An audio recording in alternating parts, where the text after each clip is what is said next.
Coming up on today's show, I talk about the games this year that I'm really looking forward to playing.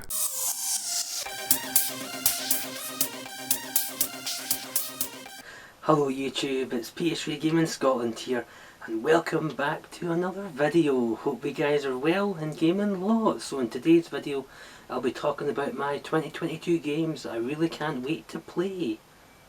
So as always, before we get into the video, please let me know your thoughts below of what games you're looking forward to playing this year. Like, comment and subscribe if you want. But yeah, let's jump into the 2022 games that I can't wait to play. So first up we've got Dying Light 2. Now I'm originally and currently playing the first Dying Light. I really like this open world zombie game.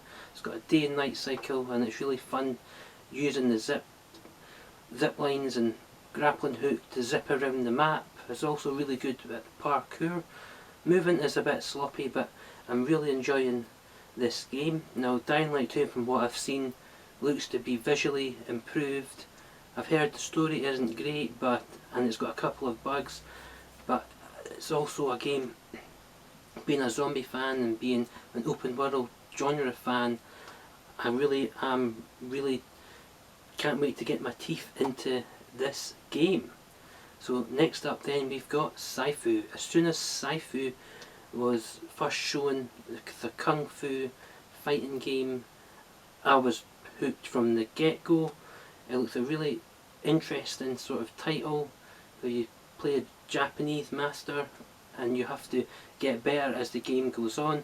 But what makes Saifu unique in my opinion is its dying mechanic. Now every time you die you age, so you get more experience, but your health sort of lowers, which makes this game probably going to be one that you will have to master, and it probably will be quite difficult from what I've seen. So yeah, it's really one that it will be quite challenging to hopefully try and get this platinum, but one that I'm waiting for because it's got a physical release coming in springtime, so I'll be waiting for that. But from what I've seen and heard, the game's difficult, a bit of challenge there, but yeah, it's one that looks really interesting and I can't wait to play it.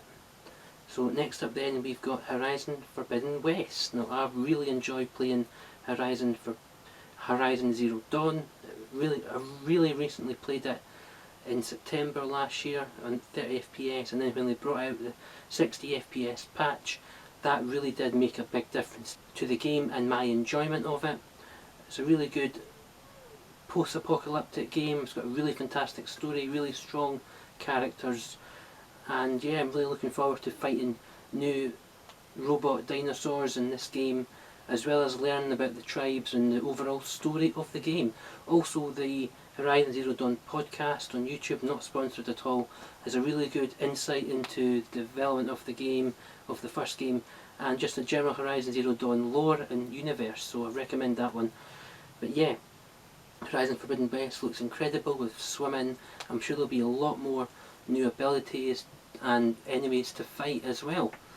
So next up we've got Ghostwire Tokyo.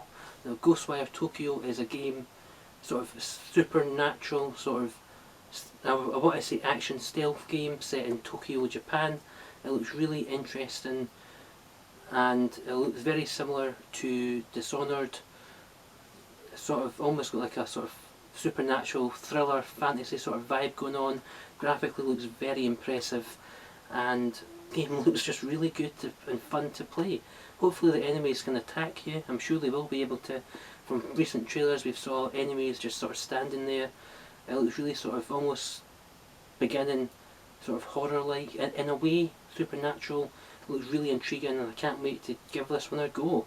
Talking of a fantasy game that's coming out, looks very similar to Final Fantasy, and that is Forspoken. Now you play as a woman who's based in New York, fed up with her current life, and then she gets transported to a fantasy world with really weird looking creatures and other sort of interactions with some sort of cult by the looks of things. From what I've seen, it looks really fantastic and combat looks good from what I've seen, so I'm really hoping that this one really lives up to all the hype surrounding it.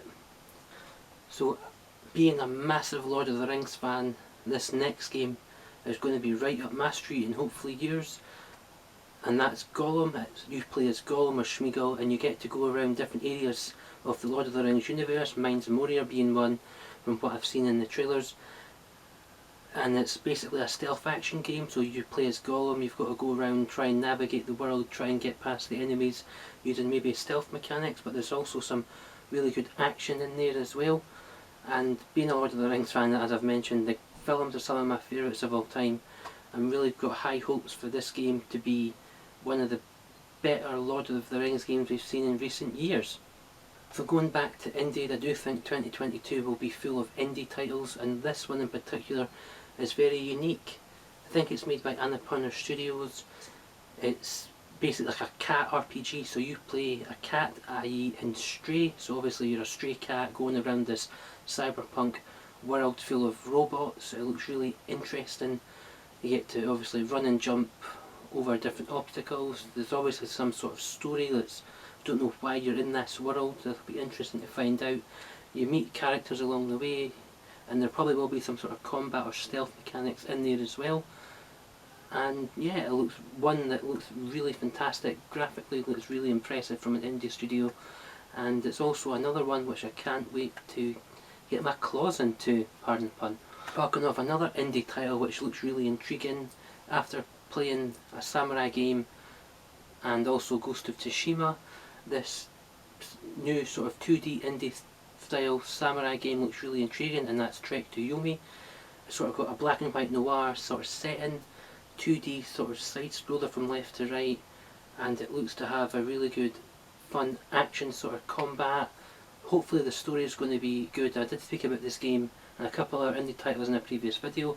I may link that below for more of my thoughts, but yeah, this game looks really intriguing, and I can't wait to I just really can't wait to see more about this game in 2022, hopefully, all going well. The big one, well, another big one, and that's God of War Ragnarok. I love playing God of War 2018.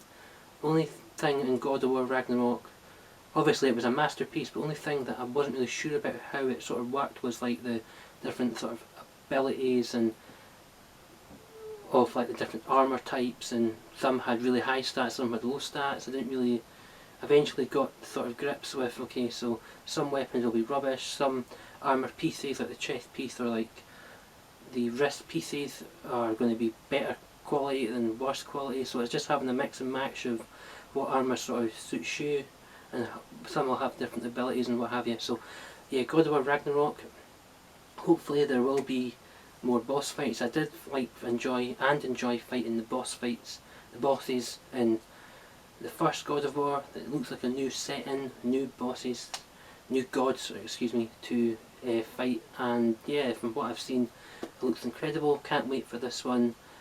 They were my 2022 games I really am looking forward to playing this year. Let me know what some of your favourite games this year you're really looking forward to playing in the comments below. But yeah, that has been the end of today's video. As always, thank you very much for watching.